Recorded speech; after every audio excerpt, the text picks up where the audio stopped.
बनना तो वो फैशन डिजाइनर चाहती थी, लेकिन नियति और पीढ़ी दर पीढ़ी परंपरागत घर में चला आ रहा ज्योतिष उनको इस विधा की ओर लेकर आया है। अब पूछिए सवाल जो पूछना है आपको। पहली बार इस पॉडकास्ट में आपको जानने को मिलेगा, शायद आपने नहीं सुनी हो। मेरे हिसाब से ये होगा। आप ज्योतिष की ऐसी कौन सी विधा है जो नहीं जानती? एकदम गांव वाला जो माहौल है उस परिवार से उठकर आई हूँ। असली ज्योतिषी कौन, कैसे पहचान? नहीं, आप ये तो कभी प्रमाणित कर ही नहीं पाएंगे कि मैं तो बहुत देसी औरत हूँ। इतना समय मिल जाता है त्रिशला जी को? 1984 में पैदा हुआ, तो मैं उसको बोलती हूँ अच्छा फिर तो तुम्हारा उच्च का शनि होगा। बोले आपको कैसे पता? तो त्रिशला जी ने कहाँ से सीखा ज्योतिष? आपके अंदर पेशेंस ही नहीं है। ज्योतिष को ना बड़ा हुआ बनाया हुआ है लोगों ने। आप अपनी मर्जी से आई या दादाजी ने कहा कि नहीं बेटा यही करना है? नहीं, दादाजी ने कहा। जन्म से पहले ही पूर्व निर्धारित था। ये मेरा बचपन का सपना है। जब मैंने पहली बार अपने ठाकुर जी को देखा था तो मुझे उनकी एक छवि दिखाई दी थी और वो मुझे 8 साल बाद साक्षात्कार उसी रूप में दिखे। क्या कुछ भी बताती है? ये आज तक कभी नहीं बताया, आपको ही बता रही हूँ। मैं सामने बैठे इंसान की जेब में कागज पे क्या लिखा है ये पढ़ सकता हूँ। क्या इस तरह के प्रेडिक्शंस किए जा सकते? मेरी गणना ये कहती है कि ये चीज होनी है। लेकिन उसको विज्ञान चैलेंज भी देता है कि हम भी पढ़ के बता सकते हैं। देखो मैं बिल्कुल तैयार होके नहीं आई हूँ। आप इंस्टेंट मुझसे कोई सवाल पूछ रहे, मैं जवाब नहीं दूंगी। नहीं तो आपकी विद्या समाप्त हो जाएगी, ये भी है। ये बड़ा कंट्रोवर्सी होने वाला है, लेकिन कोई बात नहीं, मैं तो उसके लिए फेमस हूँ बहुत। तो आप भी जानते हैं कि मुझे भी पता है। हम तो महामूर्ख हैं। मैं तो खुद कहती हूँ मैं तो महामूर्ख। ज्योतिष के हिसाब से तो लोग काम ही नहीं करना चाहते। मेरे साथ एक थोड़ा सा प्रॉब्लम भी है। मैं कोई चीज अगर मतलब बहुत कॉन्शियसली किसी काम को करूँगी तो मैं अटकती हूँ। गणेश जी हैं जो चोर गणपति कहलाते हैं। आपको पता है सिर्फ माखन चोर ही हमारे ठाकुर जी चोर नहीं है, गणपति भी चोर है। तुरंत विवाद हो जाएगा, गणपति जी को चोर कह दिया आपने। क्या शुक्रवार के दिन शराब का सेवन पार्टनर के साथ करने से शुक्र मजबूत होता है? आपके प्लेटफॉर्म से बोल रही हूँ, लोग कहेंगे अरे सबसे कठिन काम को सबसे सरल बता रही। कोई मुश्किल नहीं है। साधना कितनी तरह की है पहले तो ये समझिए। आप तो लौंग भी बता देती हो। मैं बहुत बताती हूँ, है ना, लौंग ज्यादा प्रिय है आपको। बहुत प्रिय है। लौंग और पान। हाँ, पान पे तो मैं बात करूंगा, लौंग ज्यादा प्रिय है। लौंग ज्यादा प्रिय है। केवल शुक्र के लिए नहीं, मैं आपको 9 के 9 ग्रहों के लिए ये उपाय बता रही हूँ। तो घर के कपड़े भी सुखाने की कोई दिशा होती है? चुपचाप सो जा वरना गब्बर आ जाएगा। अपन कितना मजाक में ले लेते हैं इस बात को। 23 तारीख को हमारी बसंत पंचमी, इस पे भी मैं बड़ी ट्रोल होती हूँ, लेकिन मैं फिर भी बोलने से बाज नहीं आऊंगी क्योंकि मुझे अपनी विद्या पर पूर्ण तरीके से बहुत विश्वास है। 2026 की सबसे पावरफुल रेमेडी क्या है जिससे लोगों का भला हो? तो आपकी ये तीनों चीजें पूरी हो जाएंगी। आप अपने घर आइए, आके एक घी का दीपक जलाइए, हाथ जोड़िए, नमस्कार करिए, भगवान श्री राम और हनुमान जी का स्मरण करिए और उनसे ये कहिए। आ जा रहा है कि बहुत तबाही मचने वाली, भूकंप आने वाला, ऐसा कुछ है? 2027 हमें बाहर के लोगों से खतरा है, 2026 हमें अपने लोगों से खतरा है।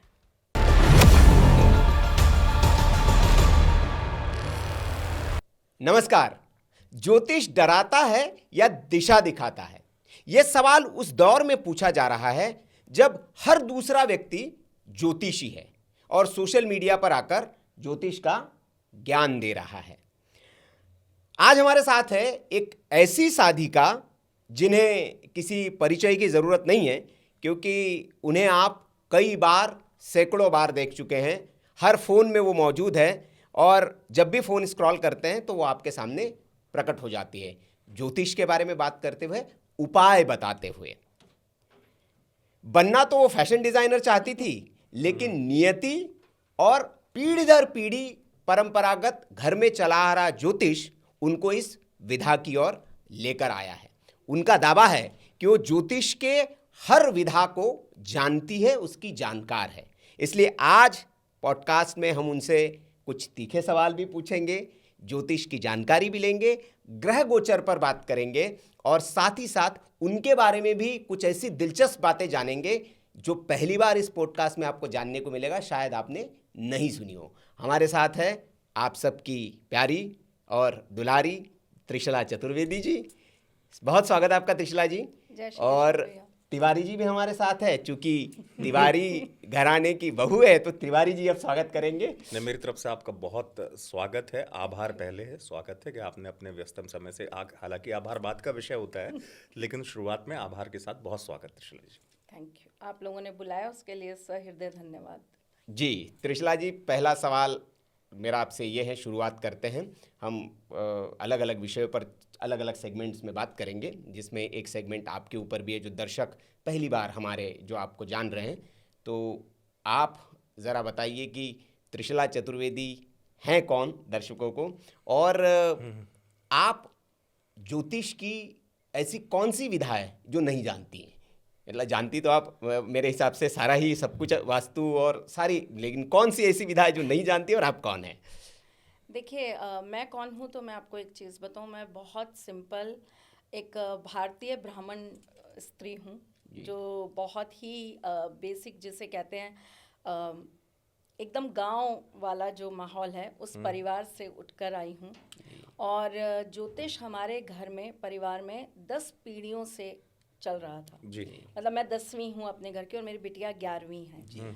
तो मैंने अपने ये हर एक चीज़ में बचपन से होता है ना, जब आपके घर में कोई प्रैक्टिस करता है किसी चीज़ को, या जिनका दिन भर का यही काम है। अब ये तो बड़ा इजी हो गया आजकल कि आप कंप्यूटर पे बैठिए, डेट ऑफ बर्थ डालिए और तुरंत जो है आपकी कुंडली विद इन सेकंड्स निकल के आ जाएगी। सही बात है। अरे आपको कंप्यूटर भी जाने की ज़रूरत नहीं, आप मोबाइल खोलिए, आप ऐप खोलिए, उसके अंदर आप अपना date of birth, time of birth डालिए और तुरंत जो है चीज़ें आ जाएंगी। लेकिन उस समय ऐसा नहीं होता था। एक कुंडली बनाने के लिए बहुत दिनों का अभ्यास लगता था। बहुत सारे पंचांग खुले जाते थे, बहुत सारी गणनाएं की जाती थी, कैलकुलेटर भी नहीं होता था, तो लंबे लंबे पेजेस के ऊपर सारी चीज़ों को जोड़ना घटाना सब चीज़ें चलती थी। और उसके बाद जाकर एक कुंडली तैयार होती थी, और बड़ी विशेष तरह की कुंडली होती थी।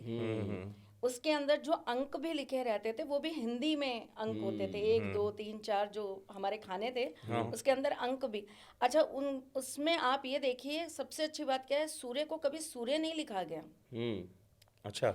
आप ऐप जब भी देखेंगे या आप जब भी आप कंप्यूटर पे सॉफ्टवेयर से निकालेंगे उसमें सूर्य सन लिखा हुआ आएगा। यस, हाँ हाँ हाँ हाँ। SUN। लेकिन वहाँ लिखा जाता था रवि। हाँ, मेरे मन में था ये बिल्कुल कि कोई रवि, पुराने जितने भी शास्त्री हैं वो रवि लिखते थे। रवि लिखते थे। बिल्कुल सही बात है, सही बात। और कभी भी वो गुरु नहीं लिखते थे।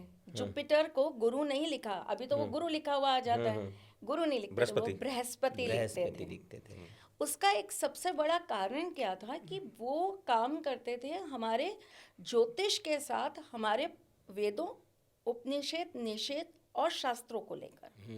जैसे अगर वो बात रवि की कर रहे हैं, अगर आप जनवरी मंथ में आपका जन्म हुआ है, अब ये जो सन कुंडली जो बनने लग गई है, ये बहुत अलग तरह की कुंडली बनने लग गई है। फॉरेन में बहुत चर्चित है, क्योंकि वहाँ पर सारी चीज़ें जो हैं वो सन बेस्ड है। हमारे यहाँ जो है वो मून के ऊपर सारे आधारित है। हमारे यहाँ जितने त्योहार होंगे वो चंद्रमा के ऊपर आधारित है।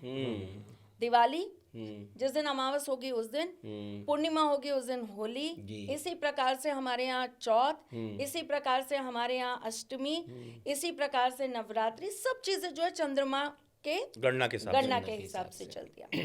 जबकि पंचांग के अंदर रवि का अपना एक बहुत महत्व है। बिना रवि की कैलकुलेशन के बिना आप पंचांग पर काम नहीं कर सकते। लेकिन हमारे भारतवर्ष में चंद्र को हमेशा प्रधान माना गया। तो हम लोग तो उस दौर के लोग हैं जहाँ पूरे दिन बैठ के राहु केतु मंगल शनि, अच्छा राहु अब यहाँ था, अच्छा चंद्रमा अब यहाँ था, अच्छा अब ये शनि अब यहाँ था। अगर हम बात करें कि भाई 1995 के अंदर कोई अगर मुझे ऐसा बोलता है, मैं 1984 में पैदा हुआ हूँ, तो मैं उसको बोलती हूँ अच्छा फिर तो तुम्हारा उच्च का शनि होगा। बोले आपको कैसे पता? मैंने कहा भाई वो पुरानी कैलकुलेशन आज भी दिमाग में चल रही है, वो पंचांग रटे हुए हैं। बिल्कुल सही बात है कि कब कहाँ कौन सी चीज़। तो बेसिकली मैं तो बहुत देसी औरत हूँ। अगर मैं आपको बोलूँ कि त्रिशला चतुर्वेदी कौन है, तो बहुत देसी। आजकल के मॉडर्न चीज़ें बहुत ज़्यादा नहीं आती भैया, ना ही बहुत ज़्यादा चीज़ों की प्रैक्टिस कर पाती हूँ, ना ही अपने आप को बहुत ज़्यादा खपा पाती हूँ। ये ठीक है, इंस्टाग्राम और यूट्यूब और फेसबुक इन सब चीज़ों पे काम तो कर ही रहे हैं, क्योंकि प्रभु की माया है और वो बैठाए हुए हैं और लोगों का बड़ा प्यार है, आप जैसे लोग बड़ा सम्मान देते हैं तो आ जाते हैं। पर अगर आप ये कहें technically I am totally zero. मुझे टेक्निकल चीज़ें नहीं आती। मैं आज भी इंस्टेंट चीज़ों के बजाय घर का देसी खाना पसंद करती हूँ। मैं आज भी मसाले घर में पीसना पसंद करती हूँ। मैं आज भी किसी भी खाने को इंस्टेंट बनाने की बजाय 1 घंटे लोहे की कढ़ाई में सब्जी को पकाना पसंद करती इतना हूँ। समय मिल जाता है त्रिशला जी को? हाँ, मिलता है समय देखिए, टाइम जो है ना वो एक मैनेजमेंट के ऊपर डिपेंड करता है। आप अगर अपने काम को, अगर आपकी जिम्मेदारी है, एक माँ को अगर ये पता है कि उसका बच्चा, मेरी छोटी बिटिया सुबह स्कूल जाती है और दिल्ली आती है गुड़गांव से पढ़ने के लिए जी। और वो सुबह 5:30 बजे घर छोड़ती है। तो मुझे अगर मालूम है कि मुझे अपने बच्चे को स्कूल के लिए विदा करना है, उसको जाना है स्कूल, तो मेरा टाइम मैनेजमेंट वैसा ही होगा। अगर मैं रात को 2:30 बजे भी सोई हूँ तो भी मुझे तो ये ध्यान है कि मेरे बच्चे को जाना है। तो उसी प्रकार हमारे यहाँ ठाकुर जी की सेवा है, तो हमें ये भी मालूम है कि हमारे ठाकुर जी के पट भी खुलने हैं, उनका भोग भी बनना है, वो अभी भूखे हैं, उन्हें कुछ खाना भी है। तो सारी चीज़ों का ध्यान भी रखना पड़ता है, सारी चीज़ों की व्यवस्था भी करनी पड़ती है। और सबसे अच्छी बात यह है कि मेरे ऊपर एक रंग नहीं चढ़ा जो मेट्रोस का चढ़ता है या जो आप कह लीजिए मॉडर्न जमाने का चढ़ता है। वो है अकेला एकांत रहना, कि हम अकेले रहेंगे। ये ठाकुर जी की बहुत बड़ी कृपा है भैया, भरा पूरा परिवार है, बहुत लोग घर में रहते हैं, बड़े बुजुर्गों का बहुत प्यार है, साथ है, आशीर्वाद है, तो सब मिल बांट के हो जाता है। चलिए। नहीं, मैं तो ये पूछना चाह रहा था, इसी सवाल से जवाब सुन के निकला कि आपने जो कहा कि आप टेक्निकल उतनी नहीं है, उपाय तो आप पर्याप्त बताती हैं, बहुत ज़्यादा बताती हैं, ये कैसे संभव है? और दूसरा, इस दौर में आप शायद मेरी बात से सहमत होंगी, ये रील वाली ज्योतिष जो चल रही है वो रियल में, मेरा मानना है अधिकांश लोगों का, कि रियल में कितनी सही होती है रील वाली ज्योतिष। और दूसरी बात, क्योंकि मैं हमेशा से इस बात का पक्षधर रहा हूँ कि ज्योतिष का काम ही वो है जो आपकी दशा को अच्छी दिशा में परिणित कर दे, और ज्योतिषाचार का दायित्व भी वो है जो आपकी दशा देख के बताए कि आपके लिए उपयुक्त दिशा कौन है। इससे आप मानेंगे? बिल्कुल, मैं इसमें ये जोड़ दूं, जेपी सवाल एक ही हो जाएगा। जो तिवारी जी ने कहा बहुत अच्छा प्रश्न है। इनका कहने का तात्पर्य जो मैं उसमें जोड़ना चाहती हूँ कि रील पे इतने ज्योतिषी आ गए, हर दूसरा आदमी, जो मैंने इंट्रो में जैसे कहा, कैसे एक जो दर्शक है जो देख रहा है वो कैसे आइडेंटिफाई कर पाए असली ज्योतिषी कौन है, कैसे पहचान पाए? रील और रियल में बहुत अंतर है मेरे हिसाब से। नहीं, आप ये तो कभी प्रमाणित कर ही नहीं पाएंगे कि असली ज्योतिषी कौन है, क्योंकि असली ज्योतिष के हिसाब से तो लोग काम ही नहीं करना चाहते। असली ज्योतिष के हिसाब से तो लोग जाना ही नहीं चाहते। आपने अभी पैसे डाले, आपको 1 घंटे के अंदर तो आपको ऑन कॉल ज्योतिषी चाहिए। आप अगर अभी मेरे को 5,000 रुपये दे रहे हैं तो आप मुझसे ये कह रहे हैं कि हमें तो अभी के अभी 10 मिनट में मैम से कनेक्ट करिए। तो सबसे पहले तो आपके पहला ही सिद्धांत खत्म हो गया कि आप किसी ज्योतिष से जुड़ने के लिए आपके अंदर पेशेंस ही नहीं है। ठीक है। और 10 मिनट के अंदर वही कुंडली तैयार होगी जो आपकी सॉफ्टवेयर से तैयार हो गई, वही आपकी ऐप के थ्रू कुंडली तैयार होगी।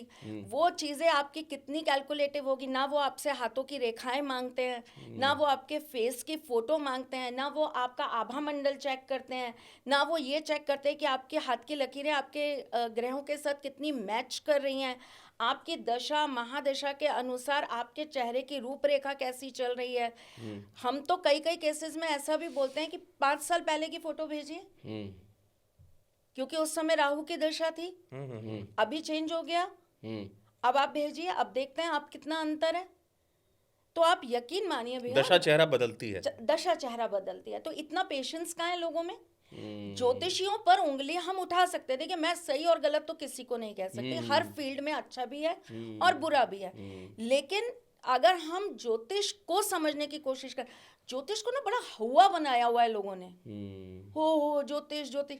आप सीखिए, बहुत अच्छी बात है, लेकिन आप सीखकर ज्योतिष के पहले सिद्धांत को ही काट दे रहे हैं कि ज्योतिषी कभी अपनी स्वयं की कुंडली के ऊपर कार्य नहीं करता। ये ज्योतिष का पहला सिद्धांत है। तो आप ज्योतिष सीख रहे हैं और अपनी कुंडली के ऊपर प्रैक्टिस कर रहे हैं, और फिर आप ये कह रहे हैं कि हमारी कुंडली में तो ऐसा है, हमारी कुंडली में। आपको किसने अधिकार दे दिया कि आप खुद अपना स्वयं का चार्ट देख लें? अच्छा, नहीं देख सकता जी, नहीं देखना चाहिए। ये ज्योतिष का देखिए, जो परंपरागत लोग आते हैं, जो गुरुओं से सीख कर आते हैं, जिनका गुरुओं द्वारा बकायदा पूरा परीक्षण होता है, और जिनको गुरु के द्वारा एक रिचुअल के अंदर, भैया दीक्षा दी हर जाती दिन है। हर दिन जो है ना ज्योतिष, आप अब ये देखिए, हमारा बैच चालू हो रहा है 13 फरवरी से, हमारा बैच चालू हो रहा है 17 फरवरी से। What is this? आप उसके अंदर ना पंचांग देख रहे हो, ना नक्षत्र देख रहे हो, ना आप दिन देख रहे हो, ना वार देख रहे हो। आपका शिष्य आपके सामने नहीं बैठा, आपने ऑनलाइन की क्लास चालू कर दी, शाम को 7 बजे क्लास में आ जाओ ना, शाम को 7 बजे। ज्योतिष सिखाने के लिए आप रात्रि का समय चुन रहे हो। ज्योतिष का अर्थ क्या है? एक रोशनी,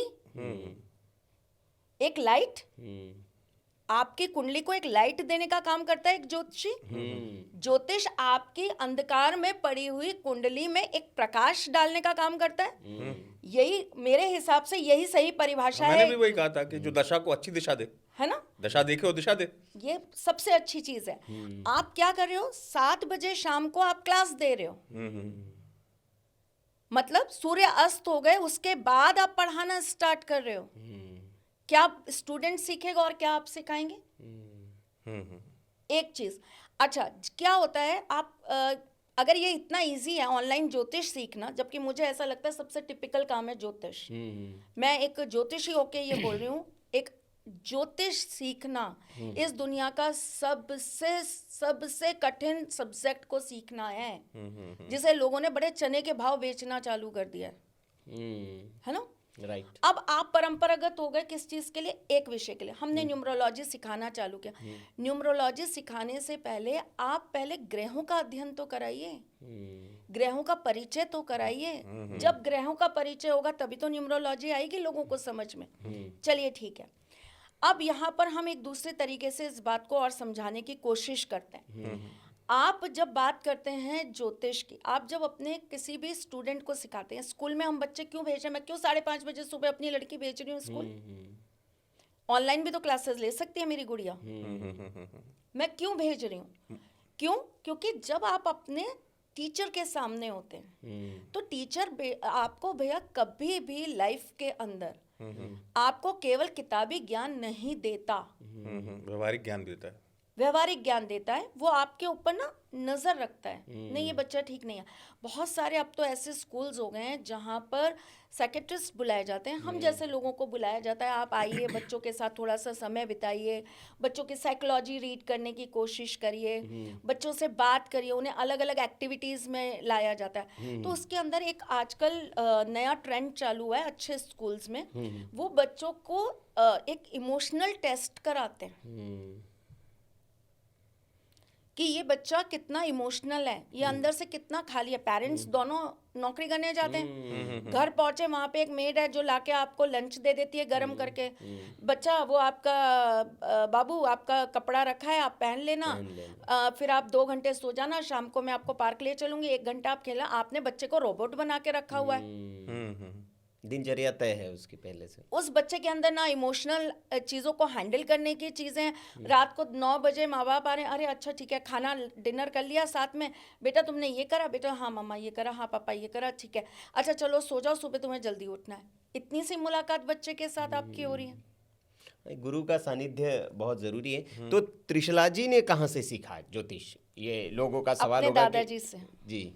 अच्छा, जो आपके पीढ़ी मतलब डीएनए में ही ज्योतिष था आपके? अपने दादाजी से सीखा जी। फिर उसके बाद जो आपको, लेकिन हमने जैसे बताया मैंने इंट्रो में कि आपको तो फैशन डिजाइनर बनना था, तो इधर कैसे ये आप अपने मर्जी से आई या दादाजी ने कहा कि नहीं बेटा यही करना है नहीं, आपको? दादाजी ने कहा। अच्छा। जन्म से पहले ही पूर्व निर्धारित था जी कि यही हमारा अब ये काम जो है संभालेगी। तो अब आपको अच्छा लगता है ये, या आपको लगता है कि यार फैशन डिजाइनर बन जाती तो अच्छा होता? देखिए भैया, कर्म अपनी जगह है जी। काम कोई भी बुरा नहीं होता। जी। अगर मैं फैशन डिजाइनर भी बन जाती तो मुझे लगता है मैं बहुत अच्छा काम कर रही होती, क्योंकि कहीं ना कहीं आपके जीन्स में, आपके संस्कारों में कुछ अच्छा है, तो आप अच्छा ही देंगे, है ना? तो मुझे ऐसा लगता है काम जो भी ईश्वर ने मेरे लिए तय किया, ये भी कहीं ना कहीं प्री डिसाइडेड होता है। हर कोई भी धर्म का पैसा नहीं ले पाता। और अगर मैं बहुत देसी ब्राह्मण वाली लैंग्वेज में बोलूं, भाषा में बोलूं, तो धर्म का पैसा लोहे का पैसा है, इसे हर कोई हजम नहीं कर पाता। लोहे की ईंटें उसके हैं भी धर्म उसके का। भी मतलब कई होते हैं ज्योतिषी प्रभाव, ज्योतिषी कारण भी है, वो जानते हैं ज्योतिष का बड़ा उनको अच्छा ज्ञान है, क्योंकि उसमें आपके गुरु का बड़ा प्रभाव होता है, आपकी कुंडली में गुरु कैसा है। चलिए ब्राह्मण तो हैं हम, जी, हमें पैसे से मुझे एक याद आया, इसको मुझे करेक्ट करिए। मैंने कहीं सुना है कि कोई एक भव्य मंदिर आप बना रही है और वो कोई दान वान नहीं लेंगे, आप अपने पैसे से बनाएंगे, ऐसा कुछ है? और जो आप ये पैसा अर्जित कर रही है इसी से? इसी से कर रही हूँ भैया। अच्छा, ये सच बात है? ये मेरा बचपन का सपना है। जब मैंने पहली बार अपने ठाकुर जी को देखा था तो मुझे उनकी एक छवि दिखाई दी थी, और वो मुझे 8 साल बाद साक्षात्कार उसी रूप में दिखे। जो मेरे आराध्य देव हैं, जो मेरे गुरु हैं, गोविंद देव जी महाराज, जयपुर के हमारे आराध्य हैं, उनको मैंने 8 साल पहले देखा था। और वो भी मैंने बड़े मतलब मेरे बाबा ने उस दिन पहली बार, मैंने कहा ना, गुरु जब आप शिष्य गुरु को जब अपने साथ जोड़ते हैं तो वो हमने ना बड़े अलग तरीके से पढ़ाई को देखा है, ज्योतिष की पढ़ाई को। ऐसा नहीं है कि मैं अकेली उनके स्टूडेंट थी, उनके और भी स्टूडेंट्स थे, वो और भी लोगों को पढ़ाते थे, वो भी किसी से सीखे थे। मैं अपने गुरु के गुरु से भी मिल चुकी हूँ। अच्छा। जो हमारे गुरु बाबा हैं, मैं उनसे भी मिल चुकी हूँ, और वो तो और स्ट्रिक्ट थे हमारे बाबा से। तो नेचुरल बात है कि हमने वो सारी शैली देखी। तो जब मैंने पहली बार अपने ठाकुर जी को साक्षात्कार में देखा तो मुझे समझ में आया कि कोई तो कनेक्शन है इनका मेरा। और उससे पहले मुझे कहीं ना कहीं ऐसा लगता था कि मुझे एक मेरा अटैचमेंट है ना बहुत ज़्यादा गणेश जी के साथ था। और मैं गणेश जी की ही ज़्यादा पूजा करती थी। और मैं वही आपको समझाने की कोशिश कर रही हूँ कि ऑनलाइन क्लासेस के अंदर क्या होता है, आपको सीधा डायरेक्ट पढ़ाना चालू कर देते हैं। हमें कभी भी ज्योतिष की किताबें हाथ में नहीं दी गई थी। हमें ये कहा जाता था ये मंत्र है, इस मंत्र को इतनी बार बोलो, उसके बाद आना, तब तुम्हें रवि के ऊपर बात करना सीखेंगे, तब बात करेंगे भास्कर कौन थे, तब बात करेंगे 12 आदित्य कौन थे, तब बात करेंगे कि 12 महीने आदित्यों के हिसाब से कैसे बने, तब बात करेंगे तुमसे कि क्यों सूर्य के घोड़े पर अरुण विराजमान हैं। तो वहां से हमारा जो है ना चालू हुआ सब ज्ञान का अर्जन। तो हमें वहां से चालू कराया गया कि अगर आपको सूर्य को समझना है, सन को समझना है, तो आपको रवि को समझना पड़ेगा। आपको रवि को समझना है तो आपको आदित्य को समझना पड़ेगा। आपको आदित्य को समझना है तो आपको भास्कर को समझना पड़ेगा। क्योंकि इनिशियल स्टेज पे, अब ये बड़ा कंट्रोवर्सी होने वाला है, लेकिन कोई बात नहीं, मैं तो उसके लिए फेमस हूँ बहुत, कोई दिक्कत नहीं है। जब हमारे युग का आरंभ हुआ है ना, तो सूर्य की तपन इतनी ज्यादा थी कि उसमें जीवन आसान नहीं था, या ये कह लीजिए कि जीवन हो ही नहीं सकता था, क्योंकि हीट बहुत ज्यादा थी। तब भगवान ने सूर्य को 10 खंडों में विभाजित किया। तो हम तो एक खंड के सूर्य पे बात कर रहे हैं। अगर किसी की कुंडली में 12वें घर के अंदर सूर्य बैठा है तो आप उस सूर्य को कहां से लेंगे? तो हम जब बात करते हैं ज्योतिष की, तो ज्योतिष के लिए आपको पहले ग्रहों को समझना है। ग्रहों को समझने के लिए वो ग्रह बने कैसे, उनकी प्रवृत्ति को समझना है। अब अगर मैं बात करूं कोई शनि प्रधान व्यक्ति, आपने गुरु की ही बात की कि आप ज्योतिष के अंदर गुरु का बहुत बड़ा रोल है। गुरु की अगर हम बात करते हैं, बृहस्पति कौन थे? देवगुरु। हाँ, तो उनका भी तो अपना बैकग्राउंड था। बृहस्पति की जो बिटिया थी वही तो कुरु वंश की शुरुआत की कारण बनी, क्योंकि वो ही ययति से ब्याही गई और वहीं से कुरु वंश आरंभ हुआ। तो बृहस्पति केवल गुरु नहीं है, वो हर एक घटना के अंदर अपना एक पात्र दे रहे हैं। जब आप ये चीज समझेंगे तो आपको ये समझ में आएगा कि आपके कुंडली में बैठा हुआ गुरु आपके गृहस्थी के अंदर हर एक घटना को बनाने और बिगाड़ने का कार्य करता है। कितना इजी है ना ज्योतिष सीखना? नहीं इसलिए नहीं है, क्योंकि देखिए सीखना तो फिर आसान है। इसको तो 2 चीज़ों में, एक तो सीखने को वो कंप्यूटर वाला सीख लेंगे, रेमेडीज भी आ जाएगी, और वो भी एक अब आज के दौर में जो चल रहा है उसमें ये भी कहता है कि दोस्त चिंता मत करो, मैं तुम्हें उपाय बताती हूँ या बताता हूँ। तो वो सब नहीं है बात। ये देखिए उपाय और विश्लेषण में फर्क होता है। उपाय क्षणिक भी होते हैं, मेरा मानना है, और विश्लेषण पूरी कुंडली की गहराई की बात आता है। इस पर मैं, आपने जितना कहा इस पर मैं एक लाइन में संक्षेप में कहूँगा, जैसे जो आपने ऑनलाइन ज्योतिष की बात की, तो श्री राम के जीवन से बेहतर कुछ नहीं है समझने के लिए। गुरु ग्रह पढ़न गए रघुराई, अल्पकाल विद्या सब पाई। गुरु नहीं आए थे, वो गुरु के घर गए थे और चल कर गए, और वहां अल्पकाल में उन्होंने विद्या सारी पाई। तो विद्या प्राप्त करनी है आपको तो गुरु के चरणों में रहकर घर और जाकर जैसा सीखनी है। आप बोल रहे हैं, देखिए ज्योतिष के अंदर वैसे है ना 3 ग्रह जो है वो प्रमुख रूप से ज्योतिष सिखाने का काम करते हैं। और इसके अंदर हम केवल, अगर आप ही की बात को मैं यहाँ पर बिल्कुल सत्य स्थापित करते हुए बोलूँ, तो आपने बिल्कुल सही उदाहरण दिया है भैया। इससे बेहतर उदाहरण नहीं हो सकता कि आप एक गुरु तत्व को सीखने के लिए गुरु के चरणों में जाइए। होता ही है। जब तक आप गुरु तत्व को सीखने के लिए गुरु के पास नहीं जाएंगे, तब तक आप उस विद्या को पूर्ण तरीके से ग्रहण नहीं कर पाएंगे। ये तो हुई एक बात। मैं जो टेक्निकल बात आपको बता रही थी वो ये बता रही थी कि जैसे मेरे सामने, मैं एक नर्सरी क्लास की स्टूडेंट हूँ। अब मेरे सामने एक बच्चा है जो बहुत चंचल है, बहुत जल्दी जल्दी उसकी एक्टिविटीज है। एक बच्चा है जो बहुत डल है, बहुत धीरे धीरे सीखता है। एक बच्चा है जो दूसरे को देख देख के उसके जैसा काम करता है। अच्छा तूने ये किया, अच्छा मैं भी ऐसा करूंगा। अच्छा तूने ये खाया, मैं ये खाऊंगा। उसने सिप्पर उठाया, उसने भी सिप्पर उठा लिया, है ना, अपने दोस्त को देखकर एक्टिविटी कर। तो वहां पर एक अच्छा गुरु ही इस चीज को बैलेंस कर पाता है कि उसको किस एनर्जी को कैसे चैनलाइज करना है, अंग्रेजी भाषा में अगर मैं समझाऊं। तो ऑनलाइन आप वो चीज कभी नहीं कर सकते। आपके पीछे से प्रेशर कुकर की आवाज बज रही है और आप यहाँ पर बैठ के जो है ज्योतिष सीख रहे हैं, दैट इज नॉट पॉसिबल। ज्योतिष सीखने से पहले आपको कुछ मंत्रों का जाप जरूर करना पड़ेगा। मुझे आज भी याद है, और मैं इसीलिए बार बार इस विषय पे बहुत बात भी करती हूँ।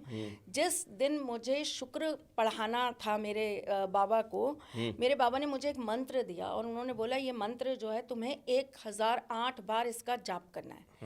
1008 बार जिस दिन तुम्हारा जाप हो जाएगा उस दिन मैं तुम्हें शुक्र पढ़ाऊंगा। आप सोचिए कि अगर मैं 5 वर्ष में वो नहीं कर पाती तो वो 5 वर्ष मुझे शुक्र नहीं पढ़ाते। पढ़ाने की आप गुरु की वो देखिए, ये नहीं कि 3 महीने की फीस दे दी तो 3 महीने में कोर्स पूरा, नहीं। 1 टाइम फीस आपकी आती है, ठीक है। उसके बाद आपकी इच्छा है आप गुरु के लिए रोज छाछ लेकर आओ, आपकी इच्छा है आप चाहे घर से बना हुआ अचार लेकर आओ, वो तुम्हारी इच्छा है। फीस 1 टाइम आती है, लेकिन जिंदगी भर मैं तुम्हारा गुरु हूँ। जब तक मैं जिंदा हूँ, जब तक तुम जिंदा हो। गुरु शिष्य ये है, यही परंपरा वही होती है गुरु शिष्य की। अब उन्होंने मुझसे ये, अच्छा वो जो मंत्र था थोड़ा टिपिकल था, वो मुझसे सही उच्चारित नहीं हो रहा था। मैं उच्चारण का बड़ा महत्व होता है, बहुत महत्व होता है। अब मैं बारी बारी कहीं त्रुटि कर रही थी तो मैंने उनसे कहा आप मुझे कोई सरल मंत्र दे दो, मैं नहीं कर पाऊंगी। अच्छा मेरे साथ एक थोड़ा सा प्रॉब्लम भी है, मैं कोई चीज़ अगर मतलब बहुत कॉन्शियसली किसी काम को करूंगी तो मैं अटकती हूँ, बोलने में भी अटक जाती हूँ। तो मैंने उनसे, मेरे बाबा से बोला, मैंने कहा मुझसे नहीं हो रहा। उन्होंने, आप बिलीव करिए, उन्होंने मुझे एक पेड़ के आगे खड़ा कर दिया। उन्होंने मेरी मदर को सख्त इंस्ट्रक्शन दिया, हमारे आंगन का पेड़ था।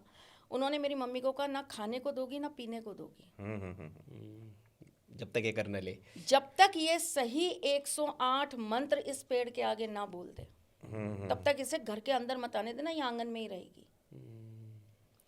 तो हम उन गुरुओं द्वारा, तो उससे कहाँ, उन्होंने फिर मुझे जब ये हुआ तो एक दिन ऐसा ही, चूंकि बाबा भी थे तो मैंने उनसे कहा, मैंने कहा बाबा आप किसी और के ऊपर तो सख्ती नहीं दिखाते, आप मुझ पे इतनी सख्ती दिखाते हो, आपके और शिष्यों पे तो आप इतनी। तो उन्होंने मुझसे एक बहुत अच्छी बात कही जो मुझे बड़े हृदय को छुई, और शायद वही एक टर्निंग पॉइंट था। ये आज तक कभी नहीं बताया, आपको ही बता रही हूँ कि जहाँ से मैंने ये डिसाइड किया कि नहीं मैं ज्योतिष ही करूँगी, मेरा अपना सपना मैं कहीं रख दूँगी, मुझे ज्योतिष ही करनी है। उन्होंने मुझसे ये कहा कि हर किसी के कंधे पे दायित्व नहीं डाला जाता। क्या बात है, हाँ, योग्य होना बहुत जरूरी है। मुझे पता है तुम कर सकती हो, मैं ज्योतिष जानता हूँ, मैं बहुत अच्छा ज्योतिषी हूँ। मैं सामने बैठे इंसान की जेब में कागज पे क्या लिखा है ये पढ़ सकता हूँ बेटा। मैं तेरे जन्म से पहले ये बता सकता हूँ कि तू इतने बज के इतने सेकंड पे पैदा होगी। तो तू ये सोच रही है कि मेरे को ये नहीं पता कि तेरे अंदर क्या काबिलियत है। सच बात। तो मुझे पता है तू कर सकती है, केवल दिक्कत क्या है कि तुझे मुझे उस तरह का बनाने के लिए प्रयास करने पड़ते हैं। तू आसानी से सीखने वाला स्टूडेंट नहीं है मेरा कि मैंने कुछ सिखाया और तू सीख गई। तेरे पीछे लगना पड़ता है, तुझे पुश करना पड़ता है। और जब आज मैं जहाँ बैठी हूँ, ये बात मैं आज आपसे कर रही हूँ, लगभग भैया समझ लीजिए 35 वर्ष बाद, उस घटना के 35 वर्ष बाद आज मैं आपसे बात कर रही हूँ। और आप यकीन मानिए ये मेरी प्रवृत्ति है, मुझे जब तक कोई बहुत धक्का नहीं मारेगा ना तब तक मैं वो काम करने के लिए कूदूंगी नहीं। तो त्रिशला जी, इतनी गूढ़ साधना से आपने ये विधा में पारंगत हुई आप, और इतने गुरु आपके ज्ञानी गुरु थे, फिर भी आज जो है सवाल उठता है आपकी भविष्यवाणियों पर सवाल उठा दिया जाता है, आपके उपायों पर सवाल उठा दिया जाता है, कहा जाता है कि आप कुछ भी बताती है। जैसे मतलब सोशल मीडिया पर जो भी आपने कुछ बताया, कोई उपाय दिया, कोई भविष्यवाणी दी, तो कहा जाता है कि पहली बात तो भैया मैं बहुत ज्यादा भविष्यवाणियां नहीं करती। मैं आपको एक बहुत क्लियर बात बता दूं, क्योंकि मैं भविष्यवाणियां इस तरीके से देने पर ट्रस्ट ही नहीं करती जी। लेकिन अगर मैंने किसी चीज का, जैसे मैंने आपको बोला, मैं अध्ययन वाली स्त्री हूँ, मैं बिना अध्ययन के कुछ भी बोलने कभी कोई प्रेडिक्शन गलत हुआ ऐसे 99.9% कभी नहीं हुआ। अच्छा, 0.1% ये हो सकता है कि शायद शब्दों का हेरफेर रहा हो तो चीज थोड़ी इधर से उधर हो गई हो, लेकिन प्रेडिक्शंस कभी खराब नहीं हुए। उसका एक बहुत बड़ा कारण ये होता है कि इन जनरल मैं प्रेडिक्शंस पर बात भी नहीं करती। मैं बात करती हूँ जब कोई मुझसे कोई चीज कहता है, जैसे अगर आपने मुझे पहले से बता रखा है कि त्रिशला जी हम भारत पाकिस्तान पे बात करेंगे, तो मैं अपना पूरा अध्ययन, अपने पंचांग, अपनी कुंडली, अपनी विद्या पूरी यूज करके तब आपके सामने बैठूंगी, अपने हथियारों को पूरी तरीके से सशक्त करके। तब मैं आपके सामने बैठूंगी। अब पूछिए सवाल जो पूछना है आपको। मेरे हिसाब से ये होगा, मेरी गणना ये कहती है कि ये चीज होनी है। जैसे अभी मैंने एक पॉडकास्ट किया तो उसमें उन्होंने कहा था कि हम आपसे ना कुछ आने वाले अभी कोई वो होने वाला है T20 वर्ल्ड कप होने वाला है, तो उन्होंने हम T20 वर्ल्ड कप पे बात करेंगे। मैंने कहा देखो मैं बिल्कुल तैयार होके नहीं आई हूँ, आप इंस्टेंट मुझसे कोई सवाल पूछ रहे, मैं जवाब नहीं दूंगी। तो बोले आप मैम, मैं अगर आपको आधा घंटा दूं तो आप कुछ देख पाओगे? मैंने कहा भाई मैं 50-50 की कैलकुलेशन दूंगी।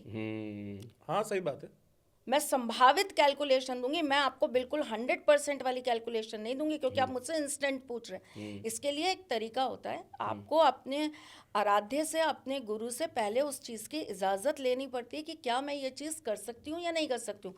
मैं बहुत जगह भी बोल चुकी हूँ, आज आपके भी पॉडकास्ट के माध्यम से बोलती हूँ, मैं कृष्ण भक्त हूँ और मैं ये बिल्कुल भी नहीं भूलना चाहती कि मेरे श्री कृष्ण ने सहदेव को इस चीज़ के लिए सख्त हिदायत दे दी थी कि बेशक तुम बहुत अच्छे ज्योतिषी हो, बहुत अच्छे तांत्रिक हो, तुम्हें सब कुछ पता है, तुम्हें ये भी पता है कि कल अभिमन्यु चक्रव्यूह के लिए जाएगा और वो वहाँ से वापस नहीं आएगा, लेकिन चूंकि ये मेरी नियति है और ये विधान में लिखा है, तो तुम मेरे और विधान के बीच में नहीं आओगे, तुम नहीं बोलोगे, और अगर तुमने बोलने की कोशिश की तो याद रखना मेरा सुदर्शन सबसे पहले तुम्हारा गला काटेगा। जबकि उनको ज्योतिष की विद्या देने वाले भी श्री कृष्ण हैं, उनको अनगिनत साधनाएं सिखाने वाले भी श्री कृष्ण हैं। तो जब मैं अपने गुरु को ये जानती हूं कि वो अपनी चीजों में हस्तक्षेप नहीं चाहते, मेरे पास बहुत लोग आते हैं जो कहते हैं आप बताइए ना कितने पैसे लेंगी, ये काम तो होना है। तो मैं उनसे यही कहती हूँ, मेरे ठाकुर जी ने मना कर दिया, मतलब मना कर दिया। मेरी तो औकात बिसात नहीं है कि मैं उनको क्या कहूँगी कि चलो ठाकुर जी आज 2 लाख की ड्रेस ना पहना के 5 लाख की ड्रेस पहनाऊंगी, इसका काम कर दो।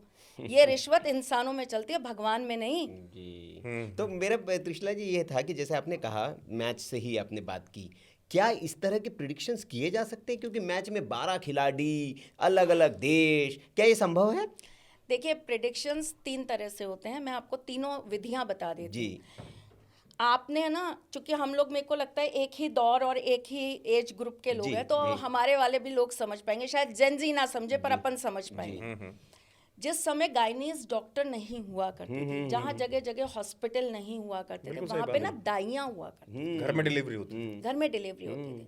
घर की एक कोई बड़ी बुजुर्ग या घर की 2-3 लेडीज इतनी एक्सपर्ट होती थी कि 7-7 8-8 बच्चे घर में पैदा करा देती थी और लेडीज को किसी तरह की कोई ऐसे हार्म नहीं होता था। कोई एक आधी केस बिगड़ जाए तो बात अलग है, वो तो डॉक्टर्स का भी बिगड़ता है।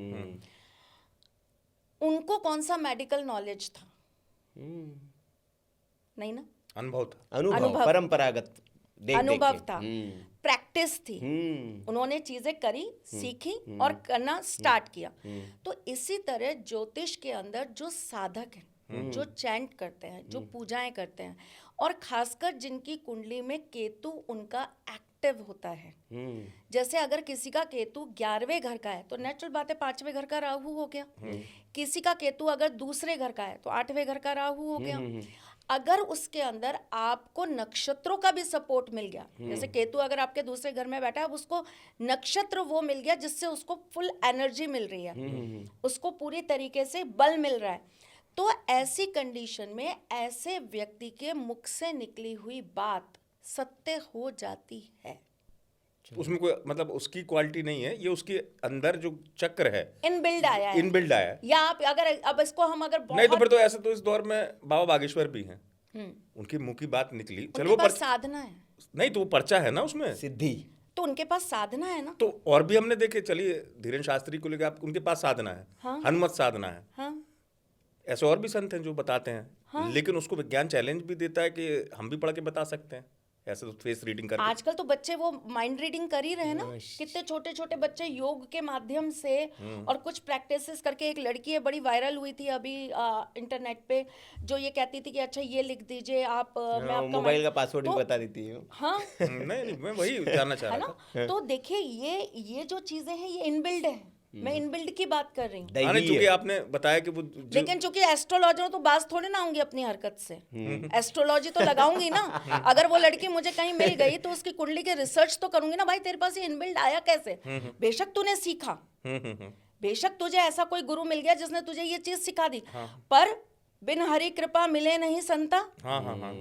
तो आपको गुरु भी तभी अच्छा मिलता है जब भगवान की कृपा होती है। वो कृपा कहाँ है तेरी कुंडली में, वो तो मैं देखूंगी भाई, वो तो मेरा काम है प्रैक्टिस करना।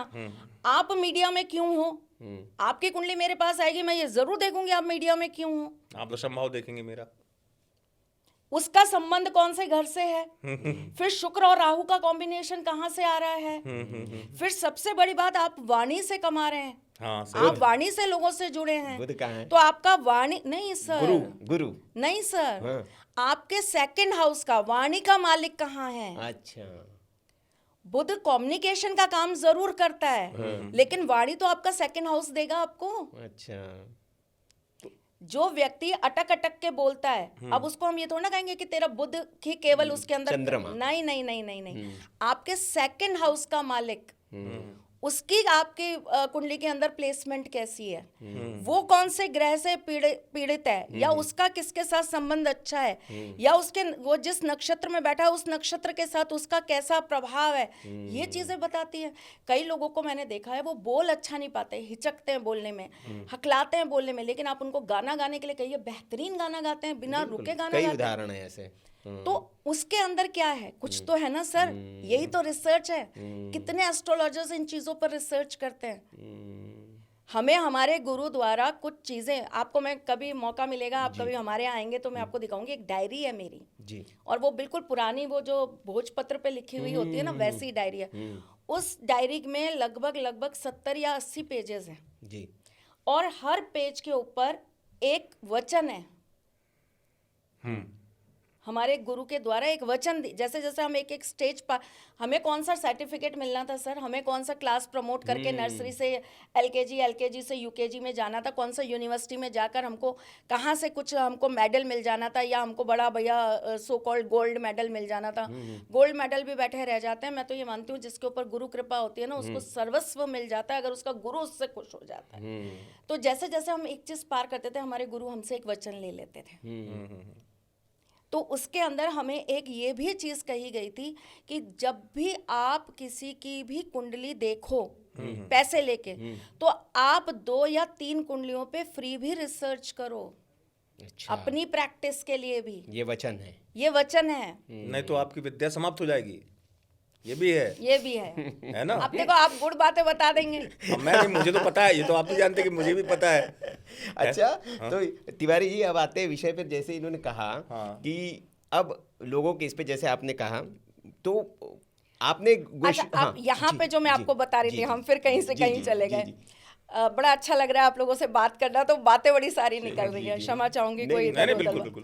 तो कई लोग ऐसे होते हैं जिनकी साधना प्रैक्टिस बहुत अच्छी है ना, जो पाठ बहुत करते हैं, पूजा बहुत करते हैं, फिर उनका चार्ट उनको पूरे तरीके से सपोर्ट करता है, तो उनकी कही हुई बात सत्यापित हो जाती है। एक तरह से इंट्यूशन उनको आ जाता है, सिक्स सेंस उनका बहुत कह अच्छा सकते होता है, हैं, ये कह सकते हैं। शनि जिसके 7th हाउस में बैठा है, ऐसा व्यक्ति होने वाली घटनाओं को पहले ही पूर्व संकेत पूर्व अनुभूति होती है उसको। होता है।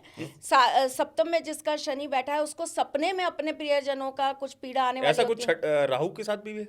राहु के साथ भी है। राहु 6ठे में, 8वें में, 12वें में। हाँ, ऐसा क्योंकि मेरे अच्छा, तो उन लोगों को मतलब पूर्व प्री इंट्यूशन हो जाता है। प्री इंट्यूशन, ये तो प्री इंट्यूशन की बात हो गई। मैं जो आपको बात कर रही हूँ वो मैं कह रही हूँ, जो कह दिया वो सत्य हो गया। वो आपकी साधना से आता है। बिल्कुल, वो साधना से आता है आपके। वो साधना से आता है। ये बेसिकली क्या है, एनर्जी है जी। आपने अगर दिन भर में 5 माला जाप करे और आप एकदम शांत मौन बैठे हैं, आप किसी से लड़ नहीं रहे, आप बिना मतलब किसी से भिड़ नहीं रहे, आप अपना एकांत में बैठे हैं, शांति से बैठे हैं, तो आपके मुख से माँ सरस्वती वही निकालेंगे जिससे जिसका कल्याण होना है। देखिए, साधना करना बहुत आसान काम है। और मैं ये आपके प्लेटफॉर्म से बोल रही हूँ, लोग कहेंगे अरे सबसे कठिन काम को सबसे सरल बता रही हैं। कोई मुश्किल नहीं है। साधना कितनी तरह की है पहले तो ये समझिए। 78,000 लाख साधनाएं हैं, है ना जी। छोटी से छोटी, बड़ी से बड़ी जी। अब अगर आप उसमें से एक भी साधना कर पाते हैं, छोटी मोटी भी साधना कर पाते हैं, तो आपकी उस साधना को करना बड़ी बात नहीं है। साधना तो मैं आपको आज 5 दिन में हनुमान जी की साधना करना सिखा देती हूँ। आप जो बोलेंगे वो सत्यापित हो जाएगा। 5 दिन मेरे साथ रह लीजिए, मेरे रूल्स एंड रेगुलेशंस के साथ। वो बड़ी बात नहीं है सर। बात बड़ी ये है कि आप उस चीज को हैंडल कैसे करते हैं, उस एनर्जी को इनटेक कैसे करते हैं। शिक्षा, ज्ञान, अनुभव, ये सारी चीजों में तो रावण सबसे सुप्रीम लेवल पे खड़ा था। बिल्कुल। लेकिन उसकी एक कमी क्या थी, उसके अंदर उन चीजों को पाके, उसके अंदर जब वो चीजें आ गई, उसे क्या नहीं मिला, नाम नहीं मिला, यश नहीं मिला, कीर्ति नहीं मिली, भगवान तक उसको अपना प्रिय भक्त मानते थे। इससे बड़ी बात और क्या हो गई। आप भगवान के श्री चरणों में डायरेक्ट जा रहे हो, भगवान आपको तंत्र सिखा रहे हैं, आयुर्वेद का ज्ञान दे रहे हैं, स्वयं नटराज आपको बैठ के संगीत का ज्ञान दे रहे हैं। अच्छा नहीं, ये नहीं, ऐसा नहीं, ये वाला सुर नहीं, ये नहीं, ये वाला ताल। अरे क्या गजब की बात है। आप सोचिए कितना खुशनसीब रहा होगा रावण। लेकिन क्या चीज मार गई, उस एनर्जी को बैलेंस नहीं कर पाया। ज्ञान का अहंकार आ गया, अहंकार आ गया। साधना करना बड़ी बात नहीं है कि आप साधना कैसे कर रहे हैं। आप साधना कर सकते हैं। आप जरा सी तपस्या करिए, कलयुग में जी रहे हैं। कलियुग केवल नाम आधारा, सुमेरु सुमेरु नर उतर ही पारा। माँ काली का युग है। माँ तो अपने बच्चों पे यूं ही खुश रहती हैं। उन्होंने वैसे ही यहाँ के जो प्रमुख 5 देव बैठा रखे हैं, वो सबसे पहले प्रसन्न होने वाले देव हैं 5। लो जाओ खुश, जरा सी 4 बार तुम नंगे पैर मंदिर के आ गए, जाओ तथास्तु, तुम्हारा काम हो गया। ऐसे देव बैठा रखे हैं उन्होंने। पंच जो देव अभी आज के कलयुग के हैं, वो तो इस तरह से हैं। 5 देवताओं की पूजा बताई गई है। तो आप ये समझिए दिक्कत कहाँ है, जी। प्रॉब्लम कहाँ है। प्रॉब्लम है उस चीज को हैंडल करने में। आपके पास एनर्जी आई, आपने साधना करी, आपने 2 भविष्यवाणियां करी, आपकी 2 भविष्यवाणियां अच्छी हो गई, आपने उस चीज को लेकर अभिमान लाना चालू कर दिया। देखा, मैं तो जो बोलता हूँ वो सत्य हो जाता है, मैं जो कहता हूँ वो सही हो जाता है। ये चीज जिस दिन आ गई, आपकी सारी साधना नष्ट हो गई और आप जीवन में दोबारा साधना कर भी नहीं पाएंगे। एक गणेश जी हैं जो चोर गणपति कहलाते हैं। आपको पता है, सिर्फ माखन चोर ही हमारे ठाकुर जी चोर नहीं है, गणपति भी चोर हैं। और उनको माँ ने विशेष स्थान दे रखा है कि जो भी अपना अभिमान को ज्ञान पर हावी कर, तुरंत विवाद हो जाएगा। गणपति जी को चोर कह दिया आपने। हो जाने दीजिए सर। देखिए, ये वो मूर्ख लोग हैं विवाद करने वाले, जिन्होंने कभी ना हमारी सनातन धर्म की खूबसूरती को समझने की कोशिश ही नहीं की, हमारी संस्कृति को समझने की कोशिश ही नहीं की। जब जो भी व्यवस्था स्थापित की गई, ऐसा तो नहीं है कि हमारे जो देवी देवता हैं वो हमसे ज्यादा ज्ञानी नहीं है या यही लोग ज्ञानी हैं, ऐसा तो नहीं है। हम तो महामूर्ख हैं। मैं तो खुद कहती हूँ, मैं तो महामूर्ख हूँ। अगर हम इस लेवल पे बात करते हैं, अभी तो बहुत ज्ञान है जो अर्जित करना है, 1% भी नहीं करा, है ना। तो सर देखिए क्या है, मैं आपको एक बात बताती हूँ। यहाँ होता क्या है, जब ईश्वर ने अपनी चीजें रखी तो उन सब चीजों में अपनी एक डिकोडिंग की। जी। दुर्गा सप्तशती की एक कुंजी है। बिल्कुल सिद्ध कुंजिका है। नहीं, अच्छा, दुर्गा सप्तशती के अंदर एक कुंजी है, जब तक आप वो कुंजी नहीं पढ़ेंगे तब तक आप दुर्गा सप्तशती को सिद्ध नहीं कर सकते। आप नॉर्मल पढ़िए, उसका आपको पूरा आशीर्वाद मिलेगा, बल मिलेगा, प्रभाव मिलेगा, लेकिन सिद्ध नहीं कर सकते। नव चंडी जब आप करने जाएंगे, वही एक चीज है, मैं आपको 4 चीजों में समझा रही हूँ। नव चंडी की जब आप बात करने जाएंगे, नव चंडी को सिद्ध करने के लिए अलग से कुंजी है। अच्छा, इसी प्रकार से जब ये भगवान ने हमें दे दिया, वेद दे दिए, हमें साधनाएं बता दी, हमें तंत्र दे दिया, हमें सिद्धियां बता दी, हमें सब बता दिया, लेकिन भगवान के सामने ऐसे भी तो लोग आए जिन्होंने सिद्ध कर करके चीज़ों को अनाप शनाप कुछ भी मांगना चालू कर दिया। मैं ऐसा हो जाऊं, मैं जिसके सर पे हाथ रखूं वही भस्म हो जाए, मैं जिसको चाहूं वो मेरे वश में हो जाए, मैं जिसका भी चाहूं उसका राज्य हड़प लूं, मेरे अंदर इतना बल आ जाए, मुझे ना नारी मार सके, ना मुझे पुरुष मार सके, ना मुझे दिन में मार सको, ना रात में मार सको। तो भगवान ने कहा ये तो बड़ा गड़बड़ हो गया, हो जाएगा। और कलयुग में तो इतना आसान है सब चीज़ें करना। त्रेता में, द्वापर में, अगर हम सतयुग की बात करें तो बड़ा मुश्किल था चीज़ों को प्राप्त करना। कितने कितने सालों, 100 साल से खड़े हैं रावण एक सिद्धि के लिए। यहाँ 100 साल की जिंदगी नहीं, आप खाक देंगे 100 साल एक सिद्धि के लिए। तो यहाँ भगवान ने जैसे जैसे, ऐसा कहते हैं कि जो जैसे जैसे इंसान की हाइट कम हुई, वैसे वैसे हमारे पुण्य को प्राप्त करने की अवधि भी कम हो गई। ठीक, तो उसी प्रकार से कलयुग के अंदर तो ईश्वर को पाना सबसे सरल हो गया। तो भगवान सबकी एक मीटिंग, ये मेरी अपनी इमेजिनेशन है, इसको सीरियसली मत लीजिएगा, मैं आपको सिर्फ समझाने मात्र से समझा रही हूँ। तो एक मीटिंग, एक सभा बुलाई गई और ये कहा गया कि ठीक है, बहुत अच्छी बात है, हमने मनुष्य को उसके कल्याण के लिए सब कुछ दे दिया, लेकिन अगर मनुष्य ने इसका दुरुपयोग किया तो सबसे पहले, चूंकि हर चीज में प्रथम पूजनीय कौन है? गणेश जी। अब अगर हम यही बात करेंगे ना तो लोग इसी पे विवाद कर देंगे कि गणेश जी, भाई गणेश जी एक नहीं है, गणेश जी एक पदवी है, एक पद है, वो गणों के पति हैं, गणाधीश हैं, गणाध्यक्ष हैं। तो वो एक चेयर है, आप अपनी चेयर पे बैठे हैं, आप यहाँ पर अपनी एक पोस्ट लेके बैठे हैं, आप अपनी जगह बैठे हैं, आप एक पोस्ट लेके बैठे हैं। मैं जिस जगह पे बैठी हूँ, यहाँ आज मैं हूँ, कल कोई और आएगा, परसों कोई और आएगा, तरसों कोई और आएगा। तो उसी प्रकार से उनको वो एक पोस्ट दी गई कि अब तुम ये हैंडल करो, ये तुम्हारा काम है। तो वहाँ उनसे पहले भी गणेश जी आए, बाल गणेश से पहले भी गणपति आए, और बाल गणेश के बाद भी गणपति आए, है ना। तो यहाँ जब उनको बैठाया गया तो उनसे ये कहा गया, आप हर चीज में प्रथम पहुंच जाते हैं, जो बुलाता है प्रभु हमारे यहाँ पूजा है, तुरंत आप वहां पे चले जाते हैं, प्रभु हमारी पूजा सफल कर दो, तुरंत जाएंगे और आशीर्वाद दे के आ जाएंगे। कलयुग के प्रथम देव भी वही कहे गए कि जो जो मांगने आए उनको प्रसन्न होके दे दो।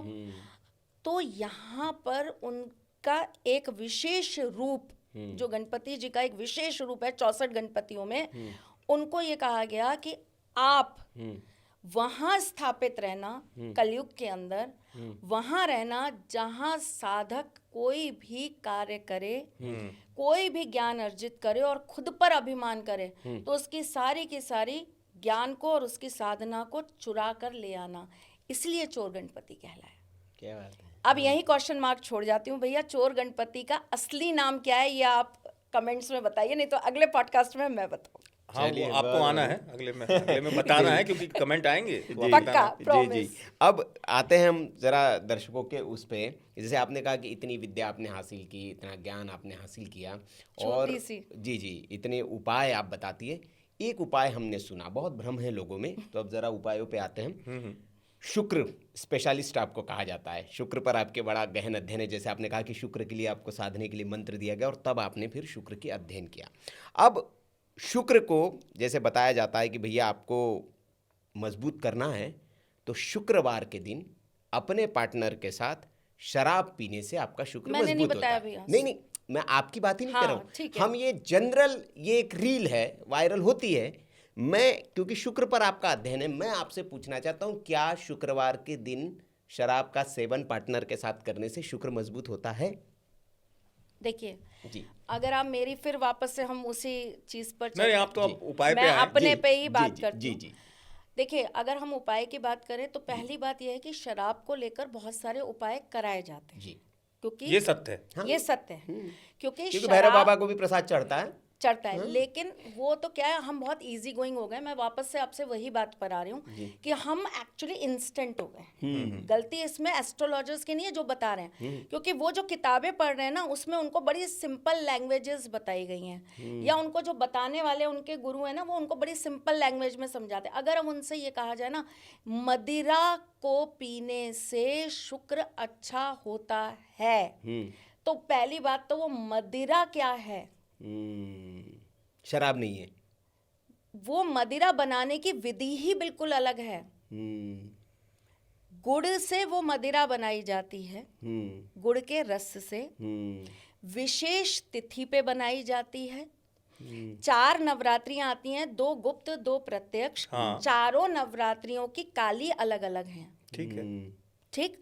तो एक विशेष नवरात्रि पर, यह भी मैं आपको बता देती हूँ, दृश्य नहीं अदृश्य, अदृश्य 2 नवरात्रियों में से एक नवरात्रि की जो माँ काली आती हैं, उनको प्रसन्न करके, उनकी पूजा करके, उनके विधान के साथ वो गुड़ की जो आप क्या कह सकते हो उसको, रस ही बोलती हूँ मैं तो, वो जो गुड़ का रस होता है उसको सिद्ध किया जाता है, अभिमंत्रित किया जाता है।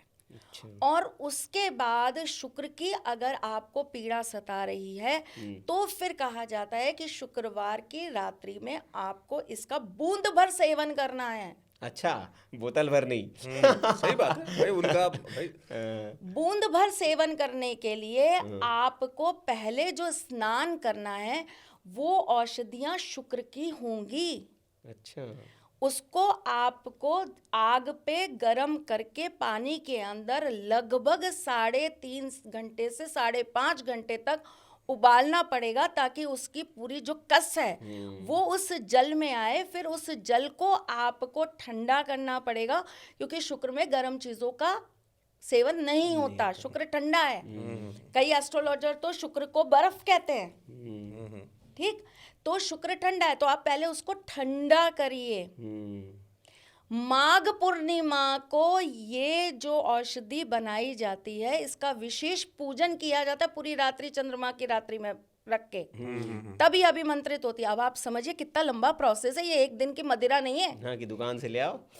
फिर उसके बाद आपको रात्रि में 9:30 बजे से 11:30 बजे के बीच इस अभिमंत्रित जल से स्नान करना होता है, वो भी शुक्र के मंत्र का जाप करके। लाल रंग का आसन बिछाना है, लाल रंग की आपको धोती पहननी है। पत्नी लाल रंग के आसन पर, लाल रंग की साड़ी, वो भी कॉटन की, शिफॉन सिल्क नहीं चलेगा, कॉटन की साड़ी, और ऐसा वस्त्र जो सिला ना हो। बुध नहीं आना चाहिए, बुध का कॉम्बिनेशन नहीं होना चाहिए। बुध आ गया, धागा आ गया तो गड़बड़ है, शुक्र बर्बाद हो जाएगा। शुक्र और बुध मिल जाते हैं तो क्या हो जाता है? बताइए। इंसान का व्यक्तित्व, बुद्धि जो है वो कहीं गलत दिशा में चली जाती है, भ्रष्ट हो जाएगी, है ना? मैं समझ गया। हाँ, अपने पार्टनर के अलावा सब अच्छे लगने लगेंगे। सब अच्छे अच्छा। तो एक बूंद, मात्र एक बूंद आपको नियमित मंत्र के साथ सेवन करना है, और जिस पात्र से आप सेवन करेंगे वो पात्र भी चांदी का होना चाहिए।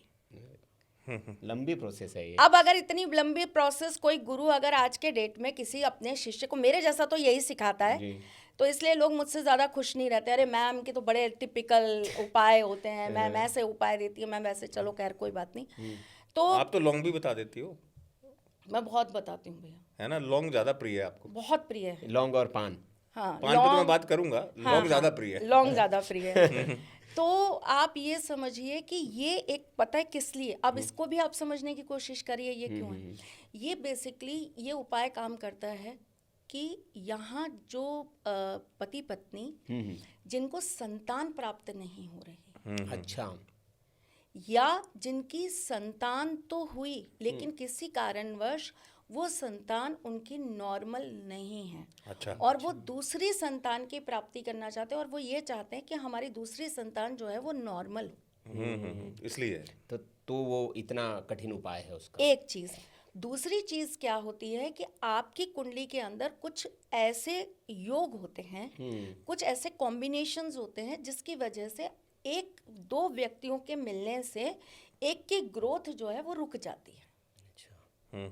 जैसे आप देखेंगे ना, अब किसी की शादी हो गई, अब उसके बाद में अचानक से काम व्यवसाय जो है वो कमजोर पड़ गया, या काम में प्रगति नहीं हो रही, पैसा तो आ रहा है लेकिन पूरा पनप नहीं पा रहा, कभी किसी की दवाई में लग गया, कभी कहीं चला गया, वेस्ट हो गया, संचय नहीं हो पा रहा, बच्चों के लिए कुछ करना चाहते हैं, घर बनाना चाहते हैं, चीजें नहीं हो, तो ये अलग अलग चीजों की अलग अलग मंत्रों द्वारा इस क्रिया को कर। लेकिन मैं बताऊं कि आपने चलिए अच्छा बताया और इसमें तर्क भी है, तथ्य भी है, लेकिन लोग करना नहीं चाहते हैं इस सब में। मतलब कोई नहीं करेगा, नहीं हो तो कोई नहीं करेगा, इसलिए बोले कि आसान उपाय बताइए। नहीं है भैया, ऐसी बात नहीं है। नहीं, जो करेगा तो इसका मतलब वो वाकई में वो रियल नहीं है, वो रियल है, वो रियल है, ठीक है ना।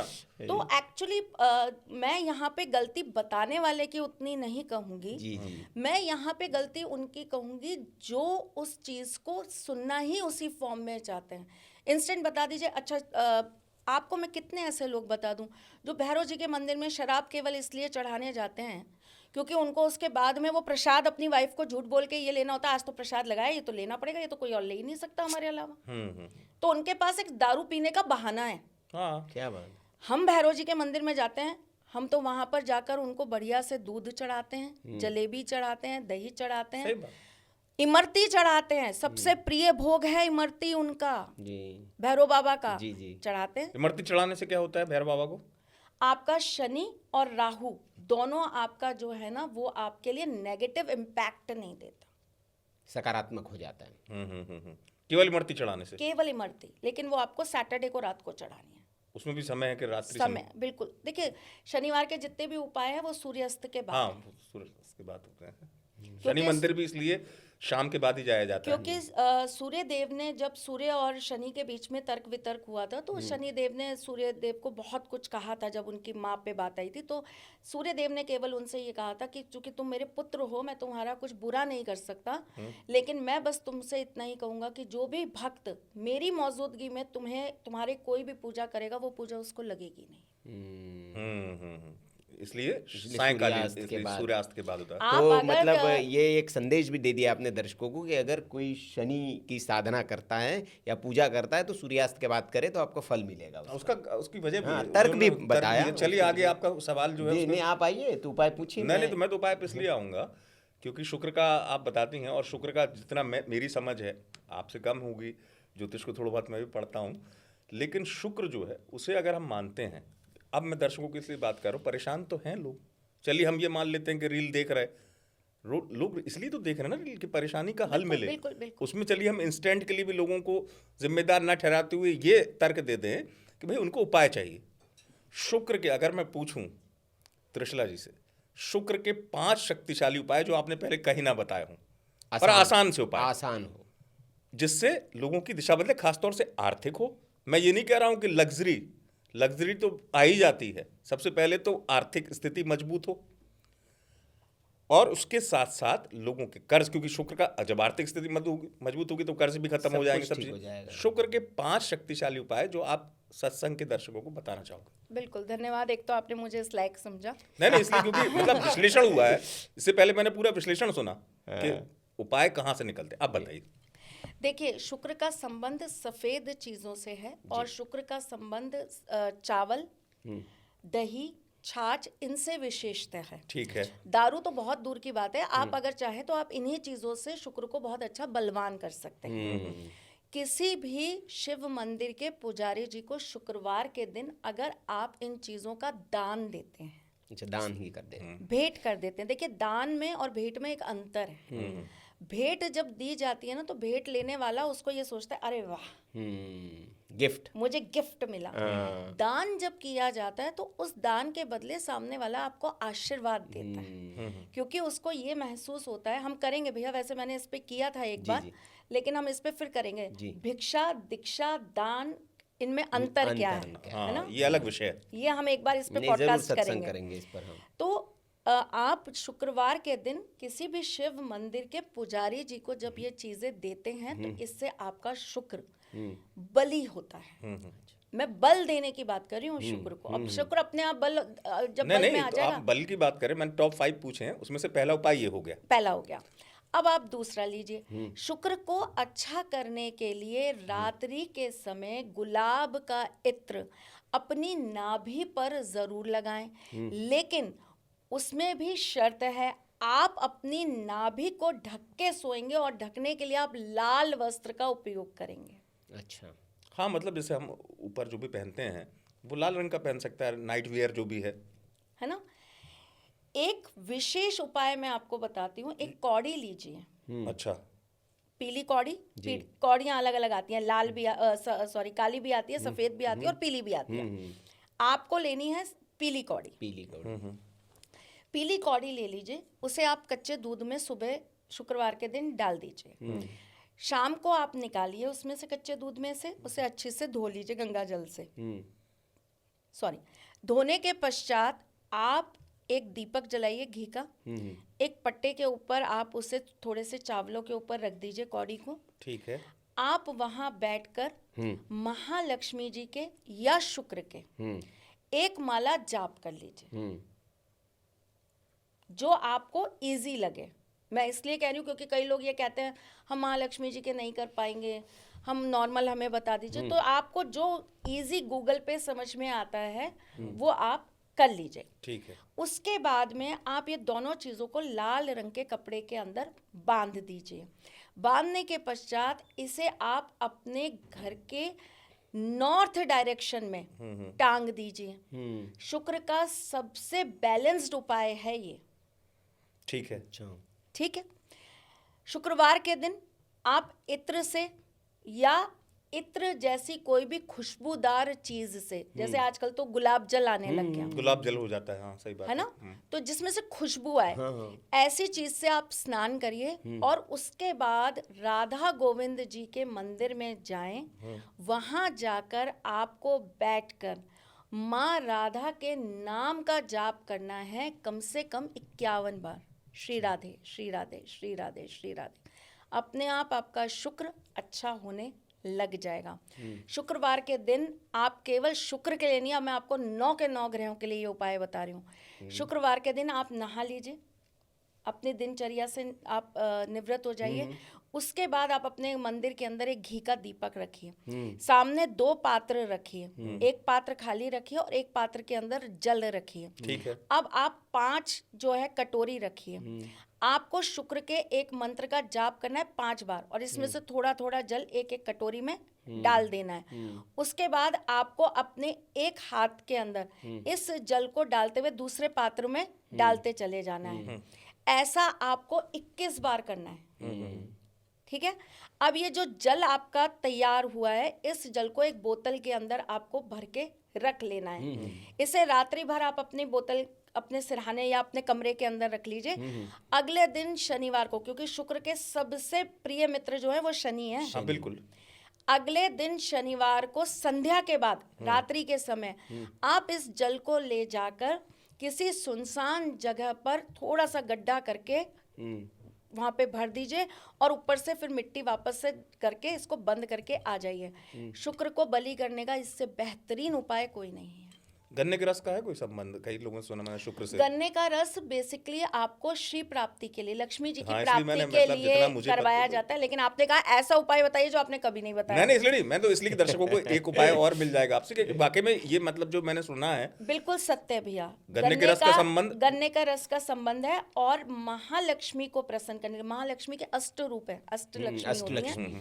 तो महालक्ष्मी में भी जो आपको धन संपदा प्रदान करने वाली माँ लक्ष्मी है, उनके लिए धनदा लक्ष्मी, धनदा लक्ष्मी, श्री जिन्हें हम बोलते हैं, श्री जिनका हम नाम लेते हैं, उनके लिए भगवान शिव के ऊपर गन्ने का अभिषेक किया जाता है।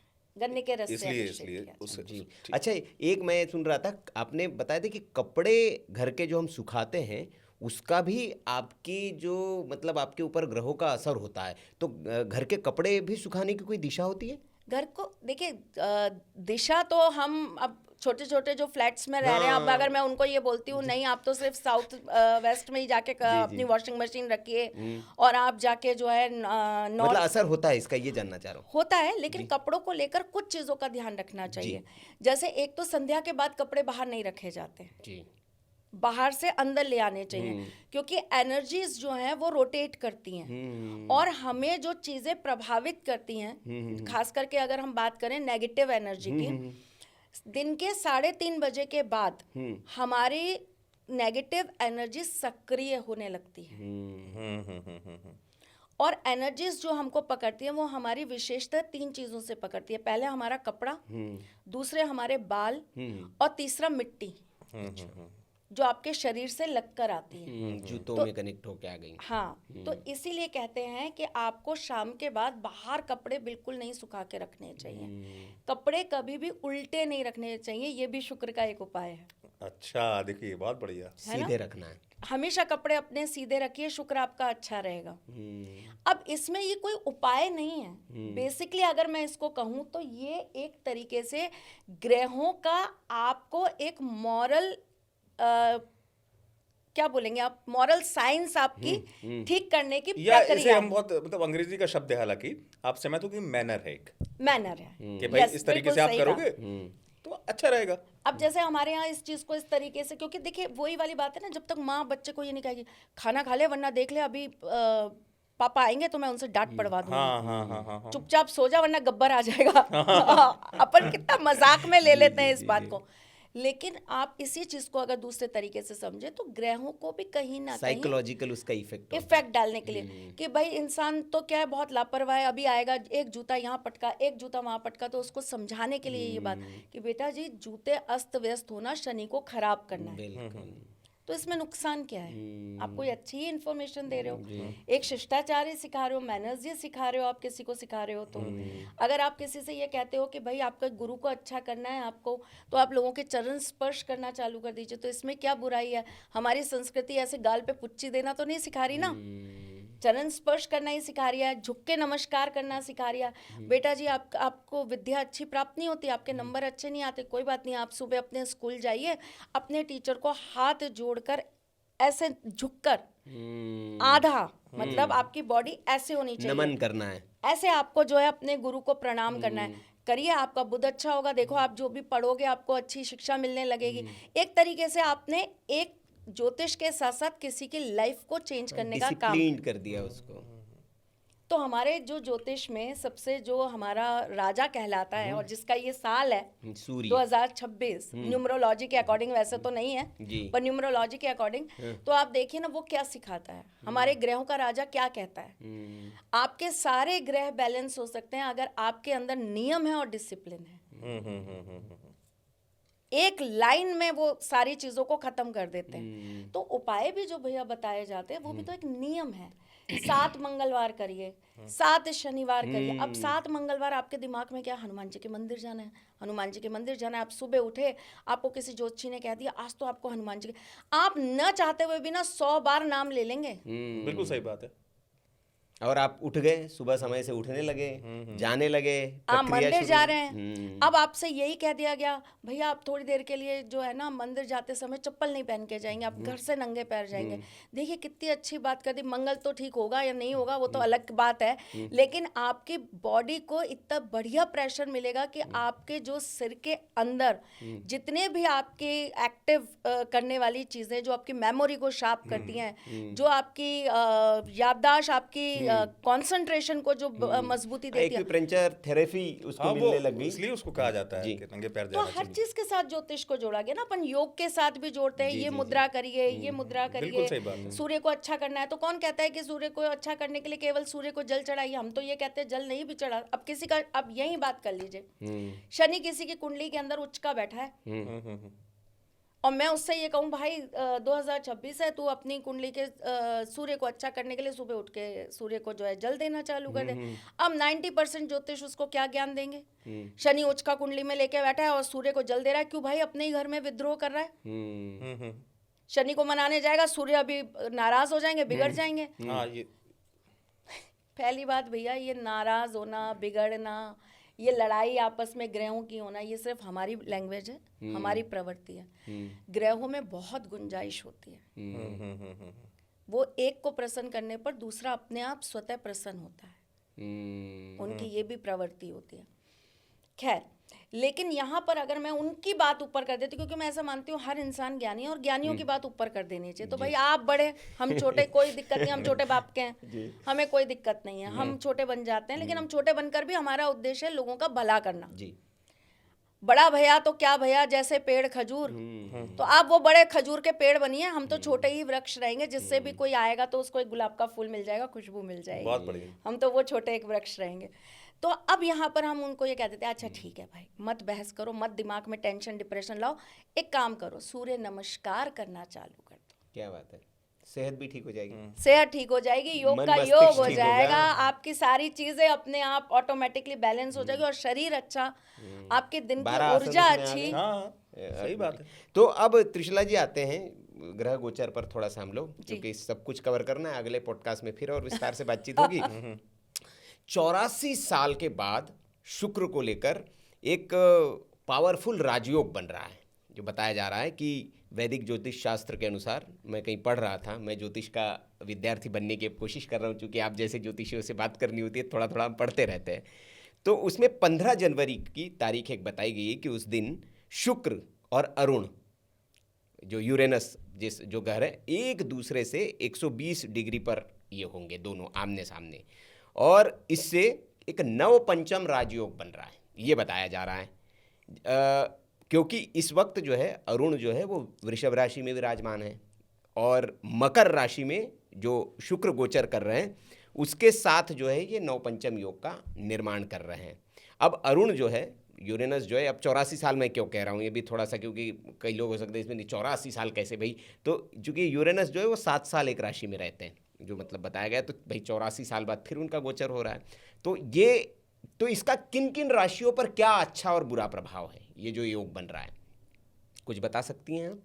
पहली बात तो मैंने आपसे कहा ना भैया, बिना अध्ययन के मैं कोई चीज नहीं कर सकती जी। तो मैंने इस बारे में पढ़ा ही नहीं है, तो मैं क्षमा चाहती हूँ, मैं इस पे कोई टिप्पणी नहीं करूंगी। चलिए ठीक है। तो ऐसा कोई योग बन रहा है, ऐसा कुछ नहीं, चूंकि आपने 15 जनवरी का किया, जी। मेरा शायद त्रिशला जी भी इससे सहमत होंगी।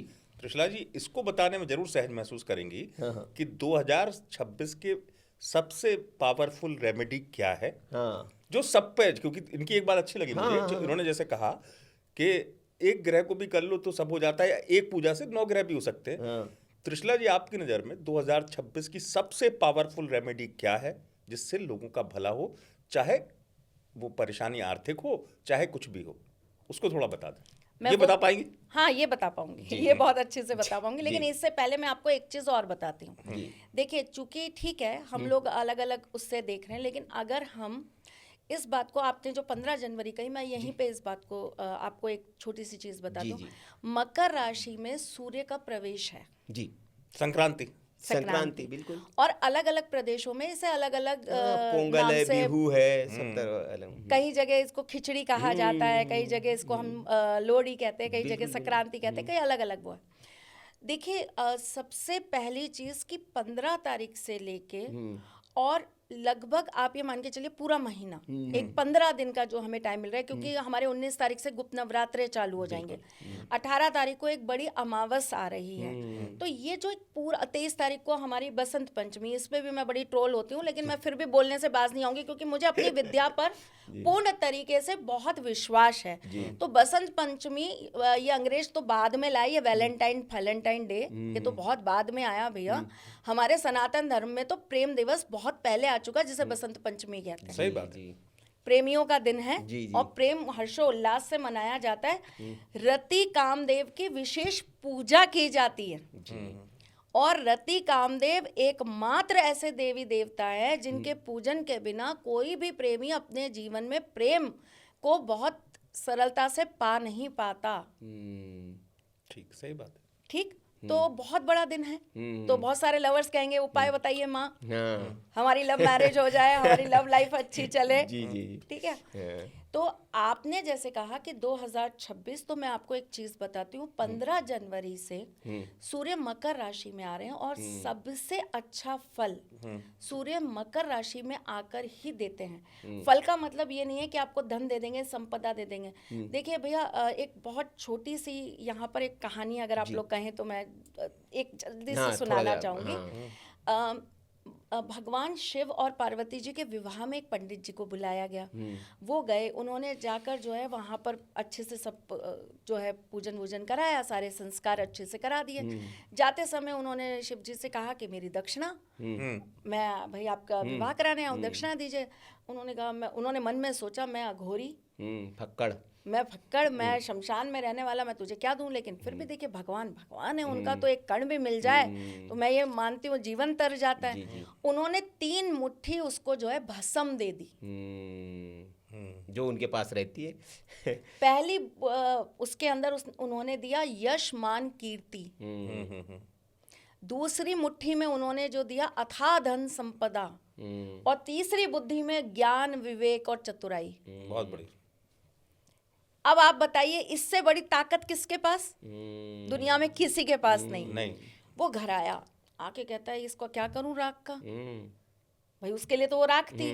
बोले आज का तो पूरा सब खराब हो गया, मेरी पूरी मेहनत खराब हो गई, इतनी अच्छी सब कुछ कराया, कुछ नहीं मिला, सब बर्बाद हो गया। उसने उठा के जाके गंगा जी में उसको प्रवाहित कर दिया। जैसे ही प्रवाहित किया, वहां तो हीरे जवाहरात, सोना चांदी और तो गजब का वहां पे पूरा भंडार लग गया, खजाना बन गया। अब उसने सिर पीटना चाहिए, मैंने ये क्या कर दिया, मैंने ये क्या कर दिया। अब वो तो उनकी माया, पानी में वो हाथ लगाने जाए वो लुप्त हो जाए, वो हाथ लगाने जाए वो उसने अपना सिर पटक लिया। अरे मैं अज्ञानी, मैं समझ ही नहीं पाया, उन्होंने तो पूरा ब्रह्मांड की खुशियां मुझे दे दी। तो इसी प्रकार कोई भी ग्रह से ये एक्सपेक्ट मत करिए, ये मेरा मानना है। और मेरे पास जो लोग आते हैं मैं उनसे यही कहती हूँ कि भाई ये सोच के मत जाओ कि सिर्फ शुक्र हमें जो है यही चीज़ दे सकता है, सूर्य हमें यही दे सकता है। एक ग्रह अगर आपसे प्रसन्न हो सकता है ना, तो वो आपको पूरे ब्रह्मांड की खुशियां दे सकता है, ये मान के चलो। ये बात अलग है कि उपाय हम बहुत सारे बताते, कुछ तो कर लो भाई, कहीं से तो तुम्हारी जिंदगी बन जाए, कोई बात तो तुमको अच्छी लग जाए हमारी। तो यहाँ पर मैं 15 तारीख से लेके और 30 जनवरी तक करने वाला एक उपाय बता रही हूँ। किसी भी दिन कर लीजिए, किसी भी समय कर लीजिए, इस एक उपाय करने मात्र से आपके जीवन में परिवर्तन आएगा ही आएगा, और ये साल आपके लिए बहुत बेहतरीन जाएगा। इन 15 दिनों में। और उसका फल पूरे वर्ष तक मिल सकता है? पूरे वर्ष तक मिल सकता है। बताइए। आपको 3 पोटलियां बनानी है। पहली पोटली आप बनाएंगे सफेद, जिसके अंदर आप रखेंगे 1 मुट्ठी साबुत चावल, कणकी नहीं होना चाहिए, टूटा नहीं होना चाहिए, चावल होना चाहिए। दूसरी पोटली आप बनाएंगे लाल रंग की, जिसके अंदर आप रखेंगे गेहूं। तीसरी पोटली आप बनाएंगे काले रंग की, जिसके अंदर आप रखेंगे तिल, काले वाले तिल। ठीक। सफेद पोटली जो है वो आप ले जाकर किसी भी शिव मंदिर में रख कर आएंगे, या प्रभु के सामने ही उनको भेंट कर, किसी भी दिन कर सकते हैं, किसी भी समय कर सकते हैं, ये और छूट है। लेकिन बस एक बार दर्शकों को बता दूं, 15 जनवरी से 30 जनवरी के बीच ये करना है, यही विशेष समय है। ठीक। लाल वाली जो पोटली है, ये आपको गणेश जी के मंदिर में जाकर उनके सामने रखनी, अर्पण कर देनी। ठीक है। और काली वाली जो पोटली है, इसको आपको अपने सिर से 7 बार एंटी क्लॉकवाइज घुमा के पीपल के पेड़ के नीचे रखकर आ जाना है। एक ही दिन में ये कार्य होगा और एक ही साथ ये कार्य होगा। इस पहले कार्य से दूसरे और दूसरे से तीसरे कार्य करते के बीच में ना आप खाएंगे ना आप पिएंगे, पानी भी ग्रहण नहीं करेंगे। ठीक। जब आपकी ये तीनों चीजें पूरी हो जाएंगी, आप अपने घर आइए, आके घी का दीपक जलाइए, हाथ जोड़िए, नमस्कार करिए, भगवान श्री राम और हनुमान जी का स्मरण करिए और उनसे ये कहिए कि जाने अनजाने में अगर हमसे कोई भी गलती, कोई त्रुटि हुई हो, हमें क्षमा करें और हमारे जीवन को अच्छा और सुखमय बनाने का आशीर्वाद हमें प्रभु प्रदान करें। एक विश्वास इतनी बड़ी डोर होती है भैया कि वो बड़ी से बड़ी अला बला तंत्र मंत्र किया कराया हर चीज को काट सकती है। तो बस ये भरोसा ये रखिए कि ये जो 3 पोटलियां है ना, अब इसका तर्क भी दे देती हूँ क्योंकि आपकी मुझे ये चीज बड़ी अच्छी लगती है, आप तर्क बहुत अच्छे से लेते हैं। तो इसका तर्क भी दे देती हूँ। पहली पोटली जो मैंने रखवाई सफेद रंग की, भगवान शिव के मंदिर में, ये आपके मन की प्रसन्नता है, ठीक है, शांति है, चंद्र है, सुकून है, ये आपका प्रेम है, ये स्थिरता है। दूसरी जो मैंने लाल वाली रखाई, ये आपके मन की, जो आपके मन में इच्छाएं हैं, मनोकामनाएं हैं आपकी, वो हैं, डिजायर्स हैं आपकी, वो है। और उसके साथ में आपकी बुद्धि है। और सबसे बड़ी बात, यहाँ पर आपको चीजें तो बड़ी आसानी से मिल जाएंगी। अगर मैं आज जेनजियों को ये कहूंगी, लाओ आ जाओ बेटा, मेरे को 10 करोड़ रुपए मैं तुमको देती हूँ, मेरा फलाना काम कराओ, तुरंत रेडी हो जाएंगे। ये भी नहीं पूछेंगे आप क्या सही करा रही हो, क्या गलत करा रही हो, बिल्कुल, है ना। ये बहुत जरूरी है। आज बाप इस बड़ा ना दौर भैया, में सबसे बड़ा रुपया नहीं है, यही समझाना है, नहीं है। इस दौर में सबसे बड़ी चीज है अपने ज्ञान का सदुपयोग। बिल्कुल। तो आपकी ये दूसरी पोटली उस सही ज्ञान, उस सही मार्ग और उसके ऊपर सदुपयोग की है। आपके किसी भी कर्म से जनता का क्या भला हो रहा है, समाज का क्या भला हो रहा है, प्रकृति का क्या भला हो रहा है। आप बेशक जा रहे हैं तीर्थों पर, लेकिन वहां जाके जो गंदगी फैला के आ रहे हैं, उससे कितना नुकसान भुगतना पड़ रहा है। न जाने किस घर का बेटा मर रहा है, न जाने किसके घर का बाप मर रहा है, न जाने किसके घर की माँ या बहन बेटी जा रही है। आपको ये बात समझ में नहीं आ रही है? प्रकृति से खिलवाड़ करने से पहले कुछ चीजें सोचिए। तो यहाँ हम जो भी करें वो अच्छा करें, सदुपयोग हो हमारे करने का। ये दूसरी पोटली वो है। तीसरी पोटली आपके विकारों की है, अभिमान की है। आपके मन के अंदर जो भी तंत्र है, जो भी गंदी चीजें, नेगेटिव चीजें हैं, जो राक्षस, जो एंटिटी आपके अंदर बैठी है, उससे मुक्ति पाने की है। जब आप ये तीनों चीजें ईश्वर को अर्पित कराएंगे ना, तो आपको बदले में आशीर्वाद स्वरूप 4 गुना वो मिलेगा जो आप चाहते हैं। तो त्रिशला जी, जैसे ये तो हो गई लोगों की बात, कुछ 2026 को लेकर प्रिडिक्शंस आपकी मैं जानना चाहूँ, जो आपने मतलब क्या आप देख रही है, किसके लिए, जैसे कि निवेश करने वालों के लिए कैसा है, राजनीतिक तौर पर कैसा है, क्या कुछ कहा जा रहा है कि बहुत तबाही मचने वाली, भूकंप आने वाला, ऐसा कुछ है? प्राकृतिक आपदाएं हमें झेलनी पड़ेंगी, क्योंकि वो एक परिवर्तन आ चुका जी, और वो बहुत लंबे समय तक हमारे साथ में अभी रहने वाला है जी। और उसके लिए कहीं ना कहीं हमें बहुत प्रयास करने पड़ेंगे, तब जाकर हम उसे रोक पाएंगे, जो मुझे लगता नहीं है कि संभव है। जी। दूसरी चीज, अगर हम ये कहें कि ये साल बहुत विनाशकारी है, तो नहीं, मेरे को नहीं लगता कि ये साल बहुत विनाशकारी है। जी।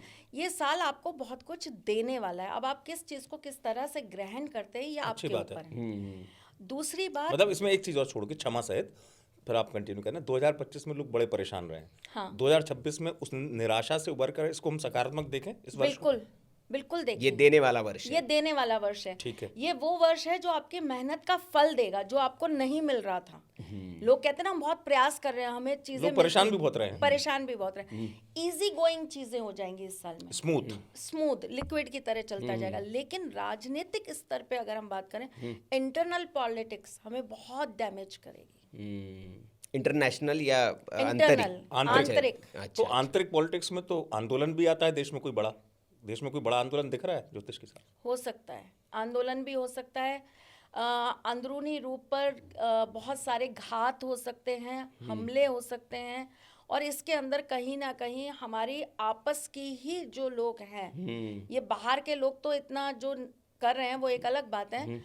2027 हमें बाहर के लोगों से खतरा है, 2026 हमें अपने लोगों से खतरा है, आस्तीन के सांपों से। अच्छा, ये निवेश करने वालों के लिए सोना चांदी कहाँ 26 में, इसको लेकर क्या आप कर देना चाहेंगी? कोई निवेश करने वालों को मैं ये कहना चाहूंगी कि मार्च तक वेट करें। मार्च के बाद, 27 मार्च के बाद ही निवेश के लिए अपने आंकड़े यूज करें। इवन स्टॉक मार्केट में भी कहना चाहूंगी कि आप 27 मार्च तक वेट करिए। देखिए, हम अगर निवेश की बात करते हैं तो निवेश के लिए कोई भी चीज केवल हमारे भारत की अर्थव्यवस्था से जुड़ी नहीं है, उसके अंदर हमको विश्व की अर्थव्यवस्था को देखना पड़ेगा। और ट्रम्प अभी बहुत ज्यादा गंदी उद्देश्यों और गंदी चीजों के साथ बहुत सारे देशों को तबाह करने पर आ रहा है और करेगा।